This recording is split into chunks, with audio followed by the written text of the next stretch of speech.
Battlefield Cooch Behar বৃহস্পতিবার একই দিনে দুই হেভি ওয়েটের সভা। একই জেলায় নরেন্দ্র মোদী, মমতা বন্দ্যোপাধ্যায়। প্রথমে মাথাভাঙার ঘুমানির হাটে মমতা বন্দ্যোপাধ্যায়ের সভা। এর কয়েক ঘন্টার মধ্যেই কোচবিহার শহরে মোদীর সভা। বৃহস্পতিবার মালবাজারের রাসমালা ময়দানেও সভা করেন মমতা। কোচবিহারে মোদী মমতার হাই ভোল্টেজ সভা ঘিরে সরগরম উত্তর। বাংলায় আসার আগে বাংলাতে বার্তা মোদীর। কোচবিহারে আসার আগে বাংলায় পোস্ট প্রধানমন্ত্রীর। লিখলেন, কোচবিহারের জনসাধারণের মধ্যে আসার জন্য উদ্গ্রীব। বিজেপির উন্নয়নের কর্মসূচিকে সমর্থন কোচবিহারের মানুষের। তার দৃঢ় বিশ্বাস, বিজেপিতেই আস্থা রাখবে কোচবিহারবাসী। এক্স হ্যান্ডেলে পোস্ট মোদীর। সিএ বিরোধিতায় ফের মমতা বন্দ্যোপাধ্যায়ের সুর সপ্তমে। সিএতে আবেদন করলেই এনআরসির আওতায়। মালবাজারের সভা থেকে চড়া সুর মমতার। বললেন, অসমের মতো ডিটেনশন ক্যাম্পে রেখে দেবে মোদী সরকার। বন্ধ হয়ে যাবে সব সরকারি সুযোগ সুবিধা। লক্ষ্মীর ভান্ডারের মতো রাজ্যের প্রকল্প থেকেও বঞ্চিত হবে মানুষ। যেই আপনি অ্যাপ্লাই করবেন ক্যাতে, সঙ্গে সঙ্গে আপনাকে এনআরসি করে দেবে। করতে দেব না, কে করতে দেব না, কারো অধিকার কেড়ে নিতে দেব না। সিএ নিয়ে অপপ্রচার করছে বিরোধীরা। কোচবিহারের সভা থেকে চড়া সুর নরেন্দ্র মোদীর। বললেন, নাগরিকত্ব মোদীর গ্যারান্টি। बीजेपी सरकार सीएए लेकर आई है तो ये अफवाहें फैला रहे हैं। मां भारती पर आस्था रखने वाले हर परिवार को नागरिकता देना ये मोदी की गारंटी है।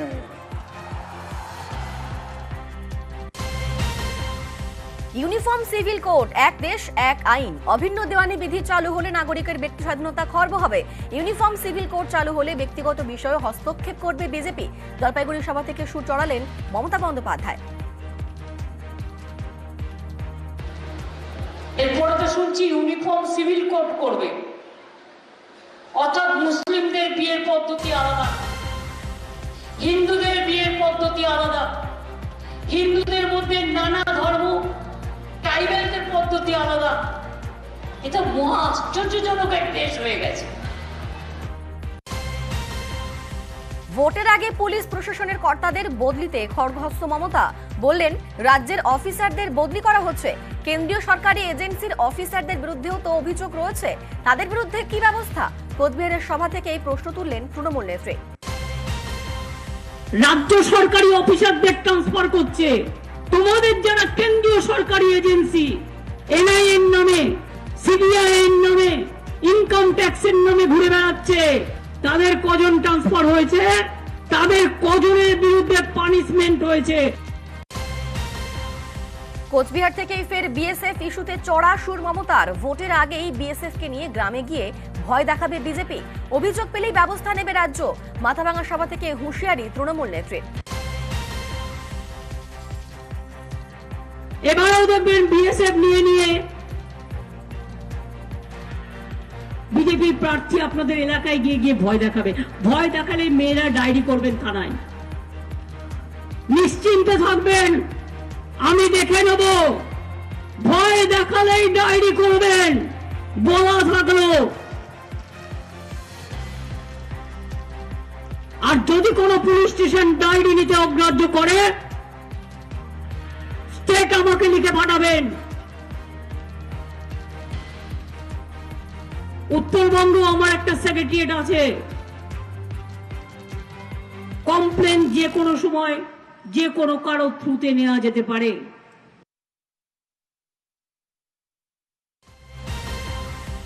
কোচবিহারের পর মালবাজার। বিএসএফ ইস্যুতে মালবাজারেও সরব মমতা। বললেন, হবিপুরে বাংলাদেশি বলে গুলি করে মেরেছে বিএসএফ। এ মারার অধিকার কে দিয়েছে তাদের?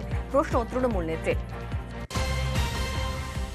গতকালও হবিবপুরে মালদায় একজনকে হত্যা করে যান, হত্যা করে বলে দিচ্ছে বাংলাদেশি। তুমি জানলে কি করে? প্রথমে কেস লিখে দিচ্ছে, ডাক নিয়ে যাচ্ছিল তাই মেরে দিয়েছে। মারবার অধিকার তোমাকে কে দিল? যদি কেউ অনুপ্রবেশকারী হয়, যদি কারো হাতে কিছু থাকে, তুমি লোকাল পুলিশকে হ্যান্ড ওভার করো। আইনের পথে চলবে। কিন্তু তোমার বন্দুক আছে বলে তুমি গুলি করে লোক মারতে পারো না, এটা তোমার অধিকার নয়।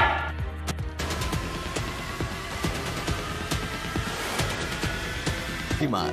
আশীর্বাদ নিও। সানরাইজ চিকেন কারি মশলা যোগ যোগ জিও। কোচবিহারেও মোদির হাতিয়ার সন্দেশখালী ইস্যু, মঞ্চ থেকে তৃণমূল সরকারকে নিশানা নরেন্দ্র মোদী। देश ने देखा है कि कैसे टीएमसी सरकार ने संदेश खाली के गुनहगारों को बचाने के लिए पूरी ताकत लगा दी। संदेश खाली की महिलाओं के साथ जो हुआ वो टीएमसी के अत्याचार की पराकाष्ठा थी। अब बीजेपी ने संकल्प लिया है कि वो संदेश खाली के दोषियों को सजा दिलवा कर ही रहेगा। उन्हें जिंदगी जेल में ही काटनी पड़ेगी। इसलिए यहां हर बूथ पर कमल छाप पर वोट पड़ना जरूरी है। বৃহস্পতিবার সন্দেশখালীতে হোলি খেললেন মহিলারা। লক্ষ্মীর ভান্ডারে 500 টাকার জায়গায় 1000 টাকা এবং 1000 টাকার জায়গায় 1200 টাকা পাচ্ছে মহিলারা। সে আনন্দে মিষ্টি মুখ, আবির খেলায় মাতলেন মহিলারা। এবার প্রধানমন্ত্রীর ফোন পেলেন মালদার বিজেপি পঞ্চায়েত সদস্য এবং পঞ্চায়েত সমিতি সদস্য। মালদার হবিবপুরের বৈদ্যপুরের বিজেপি পঞ্চায়েত সদস্য লতিকা হালদারকে ফোন করেন নরেন্দ্র মোদী। ফোন পেয়েছেন বলে দাবি গাজল পঞ্চায়েত সমিতি। लतिका जी नमस्ते। जय श्री कृष्ण प्रधानमंत्री जी। लतिका जी जरा अपने विषय में बताइए, आप किस लोकसभा क्षेत्र से हैं? उत्तर मालदा। आपके बूथ पर चुनाव अभियान कैसा चल रहा है? সবাইকে আমি দায়িত্ব পালন করার জন্য বুঝিয়ে দিয়েছি সবাইকে। সবাই খুব ভালো কাজ করছে এবং সন্ধ্যার সময় একটু সবাই আমাকে রিপোর্টিং দিচ্ছে। आपको एक एक वोटर के घर पहुंचना है और परिवार के सदस्यों को हौसला देना है कि वो निडर होकर मतदान करें। মাথাভাঙায় তৃণমূলের সভায় মমতা বন্দ্যোপাধ্যায়ের নিশানায় প্রাক্তন আমলা দেবাশিস ধর। কোচবিহারের প্রাক্তন পুলিশ সুপার দেবাশিস ধরই এবার বীরভূমের পদ্মপ্রার্থী। 21-এর ভোটে উত্তাল হয়ে ওঠে শীতলকুচি, গুলি চলে, মৃত্যু হয়। 21-এর ঘটনার কথা উঠে এলো 24-এর ভোটের প্রচারে। সেই নিয়েই বিজেপি প্রার্থীকে তোপ মমতার, পাল্টা জবাব দিলেন দেবাশিস ধর। শীতলকুচিতে ইলেকশনের সময় লাইনে দাঁড়ানো 5 জনকে গুলি করে মেরেছিল। ভিজিলেন্স ক্লিয়ার হয়নি, এত মানুষ মেরেও হাতের রক্ত মোছেনি। এখন গিয়ে দাঁড়িয়েছে বীরভূমে। সিআইডি তো তদন্ত করেছে, আমার হাতে যদি রক্ত লেগে থাকতো, না আমি ওখানে ছিলাম, না আমি গুলি চালাবার অর্ডার দিয়েছিলাম। রাজ্য পুলিশের কি ভূমিকা সেটা জানেন না। আমি এটা নিয়ে তর্ক আর বিতর্ক বাড়াতে চাই না। আমার 0.001%ও ইনভলভমেন্ট পেত, আজকে আমি অ্যাটলিস্ট এখানে বসে থাকতাম। যেদিন সিবিআই ইনকোয়ারি হবে, যার প্ররোচনায় হয়েছিল, কি এফআইআর আছে আমাদের রাজ্যের সর্বোচ্চ মাথার এগেনস্ট এই কেসে। কেন্দ্রীয় স্বরাষ্ট্র প্রতিমন্ত্রী নিশীথ প্রামাণিক কোচবিহার লোকসভার বিজেপি প্রার্থী নিশীথ। কোচবিহারের সভা থেকে তাঁর বিরুদ্ধেও সুর চড়ান মমতা বন্দ্যোপাধ্যায়। আপনাদের একজন বাবু যার বিরুদ্ধে হাজার হাজার কেস, আমরা দল থেকে তাড়িয়ে দিয়েছি। আমাদের দলেও ছিল আপদ, আর বিজেপির আজ হয়েছে সম্পদ। শুধু গুন্ডামি করে বেড়ায়। আমি শুনেছি সেন্ট্রাল গভর্নমেন্টের পুলিশের টুপিও নাকি পরে। আমি ভিডিওটা চেয়ে পাঠিয়েছি। 4-5 গাড়ি পুলিশ নিয়ে ঘুরে বেড়ায়। কদিন আগে উদয়ন গুহকেও অ্যাটাক করেছিল। আসামের সাথেও কানেকশন। কিন্তু বাবু, আমি একটু বলবো তোমার বিরুদ্ধে কি কি কেস আছে? আমার কাছে সব নথিবদ্ধ করা আছে। তুমি আজকে নাকি স্বরাষ্ট্র হোম মিনিস্টার। লজ্জা লজ্জা লজ্জা। গণতন্ত্র কলঙ্কিত হয়েছে। কেন আপনাদের এখানে আর রাজবংশী লোক ছিল না? রাজবংশী যুবক কেন্দ্রীয় মন্ত্রী হয়েছেন, মমতার পাল্টা কটাক্ষ নিশীথ প্রামাণিকের। আসলে হিংসা হয়, মমতা বন্দ্যোপাধ্যায়ের হিংসা হয় যে কুচবিহারের মতন জায়গা থেকে একটা রাজবংশী ছেলে সে গিয়ে দিল্লিতে সেখানে সর্বভারতীয় রাজনীতির সঙ্গে যেমন যুক্ত রয়েছে, সেরকম একইভাবে মোদিজির যে সরকারের উন্নয়নের প্রকল্প সেগুলোকে আগে বাড়িয়ে নেওয়ার চেষ্টা করছে। ঝড়ে লন্ডভন্ড জলপাইগুড়ির ময়নাগুড়ি, অনেকটা জায়গা ধ্বংসস্তূপে পরিণত হয়েছে।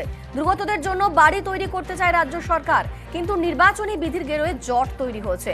সমস্যা সমাধানে নির্বাচন কমিশনের কাছে আর্জি মমতা বন্দ্যোপাধ্যায়। প্রায় 700 থেকে 1000 বাড়ি, একটা চিহ্ন নেই।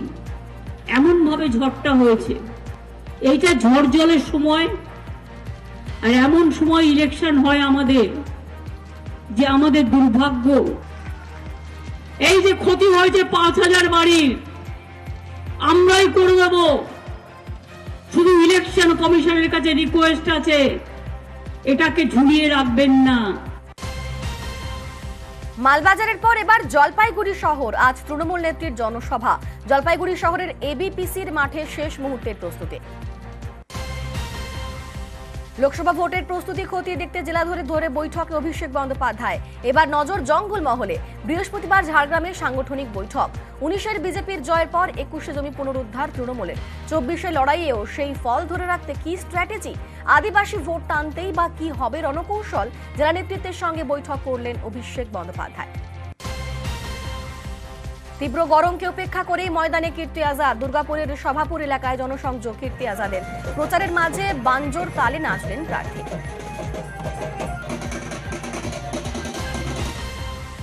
পদ্মফুল নিয়ে প্রচারে হুগলির বিজেপি প্রার্থী লকেট চট্টোপাধ্যায়। চণ্ডীতলার জলাপাড়া শিব মন্দিরে পুজো দিয়ে জনসংযোগ। ডায়মন্ড হারবারে পিছু হটলেন নওশাদ সিদ্দিকী। ডায়মন্ড হারবার থেকে লড়ছেন না নওশাদ। ডায়মন্ড হারবারে আইএসএফ প্রার্থী মজনু লস্কর। এর আগে ডায়মন্ডে প্রার্থী হওয়ার চ্যালেঞ্জ জানিয়েছিলেন নওশাদ। গত নভেম্বরে প্রার্থী হবেন বলে জানিয়েছিলেন নওশাদ। বৃহস্পতিবার ডায়মন্ড হারবারে অন্য প্রার্থী ঘোষণা আইএসএফ এর, পাল্টা কটাক্ষ কুণাল ঘোষের। আইএসএফ এর জন্য নওশাদ, নওশাদের জন্য আইএসএফ নয়। বাধ্যবাধকতা আছে, সিস্টেম আছে, ডেমোক্রেসি আছে, সেটাকে আমরা প্রাধান্য দেব। হয়তো সাময়িকভাবে আমাকেও খারাপ লাগছে, অনেকের হয়তো খারাপ লাগতে পারে, কিন্তু আমি এটা মনে করি দল যে সিদ্ধান্ত নিয়েছেন সমগ্র মানুষের জন্য ভালো হবে এবং আমার জন্য ভালো কিছু আগামী দিনে আছে, সেই জন্যই দলের সিদ্ধান্ত নিয়েছে, এটাকে শিরোধার্য আমি মেনে নিলাম। সিপিএম আইএসএফ কে নিজেদের স্বার্থে ব্যবহার করতে গেছিল, খুব স্বাভাবিকভাবেই বনিবনাটা সম্ভবত হয়নি। নওশাদ সিদ্দিকী তিনি নিজে একজন বিধায়ক, আমাদের সঙ্গে নওশাদ বা তার দলের ইস্যু ভিত্তিক নানা মত পার্থক্য আছে, কিন্তু কোথায় কাকে ক্যান্ডিডেট দেওয়া হবে, প্রার্থী করা হবে, কে হবেন, সেটা সম্পূর্ণ একটা রণকৌশলের ব্যাপার। সেখানে যদি নওশাদের মনে হয় যে না তিনি দাঁড়াবেন না আরেকজনকে, সেটা তাদের সিদ্ধান্ত। বসিরহাটে আইএসএফ প্রার্থীর নাম পরিবর্তন, নতুন প্রার্থীর নাম ঘোষণা। নতুন প্রার্থী আক্তার রহমান বিশ্বাস। আগে প্রার্থী ছিলেন শহীদুল ইসলাম। শহীদুলের বক্তব্য, তিনি মূলত সিপিআইএম কর্মী। তিনি ভেবেছিলেন রাজ্যে আইএসএস এবং সিপিআইএম এর জোট হবে। যেহেতু জোট হচ্ছে না, তাই নাম প্রত্যাহার করলেন তিনি। যাদবপুর কেন্দ্রের সিপিআইএম প্রার্থী সুজন ভট্টাচার্যের দেওয়াল লিখনে কালি। তৃণমূল নেতা কর্মীদের বিরুদ্ধে অভিযোগ সিপিআইএম এর। রাজপুর সোনারপুর পুরসভার 21 নম্বর ওয়ার্ডের ঘটনা। সিপিআইএম এর অভিযোগ অস্বীকার তৃণমূলের। যাদবপুরে কালি লাগিয়েছে, চালতাবেড়েতে কালি লাগিয়েছে, সোনারপুরে 21 নম্বর ওয়ার্ড পূর্বায়ন, ওখানে দেয়াল লেখা মোছার চেষ্টা করেছে, কালি লাগিয়েছে। এই যা করছে এতে প্রমাণিত হচ্ছে যত দিন এগোচ্ছে লাল ঝান্ডা শক্তিশালী হচ্ছে, লাল ঝান্ডাকে ভয় বাড়ছে, সিপিএমকে ভয় বাড়ছে, বামফ্রন্টকে ভয় পাচ্ছে, সৃজনকে ভয় পাচ্ছে, এই কারণে এইগুলো করছে। এই ধরনের মিথ্যা অভিযোগ, তাদের দেয়াল তারা যদি না লিখতে দেয় তাতে আমি এখানে হস্তক্ষেপ করতে পারি না, কারণ এটা নির্বাচন কমিশনের একটা অর্ডার আছে যে যদি কারো দেয়াল লিখতে হয় তার কাছ থেকে মতামত নিয়েই দেয়াল লিখতে হবে। সেই জায়গায় দাঁড়িয়ে থেকে যদি সিপিএম কে মানুষ যদি বর্জন করেছে, তা আমরা এখানে কি করতে পারি? রাতে বাড়ি থেকে চুরি সাইকেল, সিসি ক্যামেরা দেখে চোরের সন্ধানে পুলিশ। ডেবরা ব্লকের চককুমার এলাকার ঘটনা। স্থানীয়দের অভিযোগ, এলাকায় প্রায়শই চুরির ঘটনা ঘটছে। অভিযুক্তের খোঁজে ডেবরা থানার পুলিশ। হাতির হানায় মানুষের মৃত্যুর খবর যখন মাঝে মধ্যেই পাওয়া যায়, ঠিক সেই সময়ে হাতি মানুষের বন্ধুত্বের ছবি ধরা পড়ল সাঁকরাইলে। তীব্র গরমে এক যুবক বালতিতে জল তুলে হাতিকে স্নান করাচ্ছে, আর সেই ছবি মুহূর্তে ভাইরাল। দক্ষিণবঙ্গে দাবদাহ চলবে। পুরুলিয়া, বাঁকুড়ায় তাপপ্রবাহের সতর্কতা। বর্ধমান ও মেদিনীপুরেও হিট ওয়েভ। কলকাতায় গরম ও অস্বস্তিকর আবহাওয়া থাকবে। 48 ঘন্টায় আরও গরম বাড়বে কলকাতায়। রবি ও সোমবার কলকাতায় বৃষ্টির পূর্বাভাস। আজ কলকাতায় মেঘলা আকাশ। আজ ও কাল পশ্চিমের জেলায় তাপপ্রবাহ চলবে। পুরুলিয়া, বাঁকুড়ায় লু পরিস্থিতি সতর্কতা। 48 ঘন্টায় গরম আরো বাড়বে পশ্চিমের জেলাগুলিতে। পশ্চিম বর্ধমান ও পশ্চিম মেদিনীপুরের দাবদাহ চলবে। শনিবার পশ্চিমাঞ্চলের জেলায় বিক্ষিপ্ত বৃষ্টির সম্ভাবনা। ভারত নেপালের সোনাউলি সীমান্তের কাছ থেকে গ্রেফতার 3 জঙ্গি। উত্তরপ্রদেশ পুলিশের সন্ত্রাস দমন শাখার অপারেশনে ধৃত 2 জঙ্গি পাকিস্তানের, আরেকজন জম্মু কাশ্মীরের। সোনাউলিতে নেপাল সীমান্ত পেরিয়ে ভারতে ঢোকার সময় হাতে নাতে পাকড়াও 3 জঙ্গি। ভারতে বড় কোনো হামলার পরিকল্পনা ছিল কিনা ধৃতদের জেরা করে জানার চেষ্টা করছে এটিএস। দীর্ঘ 20 ঘন্টার উদ্ধার অভিযান, অবশেষে নলকূপের ভেতর থেকে জীবিত অবস্থায় উদ্ধার 2 বছরের সাত্বিক সতীশ মুজাগন। কর্ণাটকের লাচিয়ানা গ্রামের 16 ফুট গভীর খোলামুখ নলকূপে বুধবার পড়ে যায় ছোট্ট সতীশ। উদ্ধারে এনডিআরএফ। 2টি পাথরের খাঁজে আটকে ছিল সতীশ। ভিতরে অক্সিজেন পাঠানো হয়। ক্যামেরা পাঠিয়ে শিশুটির অবস্থা বোঝার চেষ্টা করা হয়। নলকূপের পাশ থেকে সমান্তরালভাবে গর্ত খুঁড়ে অবশেষে উদ্ধার শিশু। কংগ্রেস শীর্ষ নেতৃত্বকে বলেছিলেন দিশাহীন। বৃহস্পতিবার সকালে কংগ্রেস সভাপতি মল্লিকার্জুন খড়গেকে চিঠি পাঠিয়ে প্রাথমিক সদস্য পদ থেকে ইস্তফার কথা জানান। বেলা গড়াতেই দিল্লির বিজেপি সদর দফতরে হাজির বিজেপির সভাপতি ও সাধারণ সম্পাদক বিনোদ তাওড়ের উপস্থিতিতে আনুষ্ঠানিকভাবে বিজেপিতে যোগ দিলেন এআইসিসির সদ্য প্রাক্তন মুখপাত্র গৌরব বল্লভ। বিজেপিতে যোগ বিহার প্রদেশ কংগ্রেসের প্রাক্তন সভাপতি অনিল শর্মারও। তিহার জেল থেকে এই দলীয় বিধায়কদের উদ্দেশ্যে চিঠি লিখে বার্তা পাঠালেন দিল্লির মুখ্যমন্ত্রী অরবিন্দ কেজরিওয়াল। বৃহস্পতিবার সাংবাদিক বৈঠক করে কেজরির স্ত্রী সুনিতা সেই চিঠি পড়ে শোনান। চিঠিতে দলীয় বিধায়কদের নিজেদের এলাকা পরিদর্শন করার নির্দেশ দিয়েছেন কেজরিওয়াল, যাতে মানুষ অসুবিধায় না পড়েন তা নিশ্চিত করার নির্দেশ দিয়েছেন তিনি। এক্সপ্রেস ট্রেনের ছাদে শুয়ে দিল্লি থেকে কানপুরে পৌঁছে গেলেন এক যুবক। ট্রেন কানপুরে থামতেই বিষয়টি নজরে আসে। যুবককে ছাদ থেকে নেমে আসতে বলা হয়, কিন্তু কান দেননি তিনি। মাথার ওপর 11,000 ভোল্টের বৈদ্যুতিক তার। যুবক যাতে বিদ্যুৎস্পৃষ্ট না হন তড়িঘড়ি হাই ভোল্টেজ তারের বিদ্যুৎ সংযোগ বিচ্ছিন্ন করা হয়। যুবককে নামিয়ে গ্রেফতার করে রেল পুলিশ। যুবকের কোনো মানসিক সমস্যা আছে কিনা তা খতিয়ে দেখছে পুলিশ। প্রচারের ময়দানে বারবার দেখা গিয়েছে গান্ধী পরিবারের অন্যতম সদস্য রবার্ট বডরাকে। বিভিন্ন সময় রাহুল সোনিয়া গান্ধীর হয়ে প্রচার করেছেন, তবে ভোটে লড়েননি কখনোই। লোকসভা ভোটের মুখে পেশায় ব্যবসায়ী প্রিয়াঙ্কা গান্ধীর স্বামী রবার্টকে ঘিরে জোর জল্পনা। সম্প্রতি রবার্ট দাবি করেছেন আমেঠির মানুষ তাকে প্রতিনিধি হিসাবে চাইছেন। টিকিট পাচ্ছেন কিনা সে ব্যাপারে অবশ্য খোলসা করেননি। বলেছেন আমেঠির মানুষ চাইছে গান্ধী পরিবারের কোন সদস্য প্রার্থী হন। কলকাতা নাইট রাইডার্সের বিরুদ্ধে 106 রানে হেরেছে দিল্লি ক্যাপিটালস। এত বড় ব্যবধানে হার মানতে পারছেন না দিল্লির প্রধান কোচ পন্টিং। ঋষভ পান্তের তুলোধনা করেছেন রিকি পন্টিং। গোটা দলের ওপর আঙুল তুলেছেন। পন্টিং বলেন, প্রথমার্ধে তারা যা খেলেছেন তাতে তিনি লজ্জিত। 2 ঘন্টা ধরে বল করেছেন, 17টি ওয়াইড, 3 ওভার বেশি বল করেছেন। তাদের সবকিছু ভুল হয়েছে, এগুলি মেনে নেওয়া যায় না। তাড়াতাড়ি ভুল শোধরাতে হবে। হারের হ্যাট্রিক, বিধ্বস্ত মুম্বাই ইন্ডিয়ান্স। দূরত্ব বাড়ছে প্রাক্তন অধিনায়ক রোহিত শর্মা এবং বর্তমান অধিনায়ক হার্দিক পান্ডিয়ার মধ্যে। প্রকাশ্যে ঝগড়া হচ্ছে। নাম প্রকাশে অনিচ্ছুক মুম্বাইয়ের এক ক্রিকেটার জানিয়েছেন, হার্দিকের অধিনায়কত্বের জন্যই দুজনের মধ্যে ঝামেলা। মাঠে হার্দিকের অনেক সিদ্ধান্ত মানতে পারছে না রোহিত। নিজের মতামত জানাচ্ছেন, সেগুলি শুনছেন না হার্দিক। নিজের মতো সিদ্ধান্ত নিচ্ছেন। দল ছাড়তে চাইছেন রোহিত। পরের বার তিনি আর মুম্বাই থাকতে চাইছেন না। দুর্ঘটনার 15 মাস পরে মাঠে ফিরেছেন ঋষভ পান্ত। পরপর 2টি ম্যাচে হাফ সেঞ্চুরি, তবু আইপিএল থেকে নির্বাসিত হতে পারেন ঋষভ। ইতিমধ্যেই 2টি ম্যাচে স্লো ওভার রেটের কারণে জরিমানা হয়েছে। আর একটি ম্যাচে মন্থর ওভার রেট হলে দিল্লি ক্যাপিটালসের অধিনায়ককে একটি ম্যাচের জন্য নির্বাসিত করা হবে। সেই সঙ্গে দিতে হবে 30 লক্ষ টাকা জরিমানাও। আগের ম্যাচে ইম্প্যাক্ট প্লেয়ার হিসেবে খেলতে নামলেও ব্যাট করার সুযোগ পাননি। বুধবার দিল্লি ক্যাপিটালসের বিরুদ্ধে 3 নম্বরে নেমে হাফ সেঞ্চুরি। 18 বছর বয়সী কেকেআরের অঙ্গক্রিশ রঘুবংশী কৃতিত্ব দিয়েছেন সহকারী কোচ অভিষেক নায়ারকে। অভিষেকের কোচিংয়েই ছোট থেকে ক্রিকেট শিখেছেন অঙ্গক্রিশ। তার পরামর্শেই অঙ্গক্রিশকে কিনেছেন কেকেআর। অঙ্গক্রিশ বলছেন অভিষেক তার সত্যিকারের গুরু।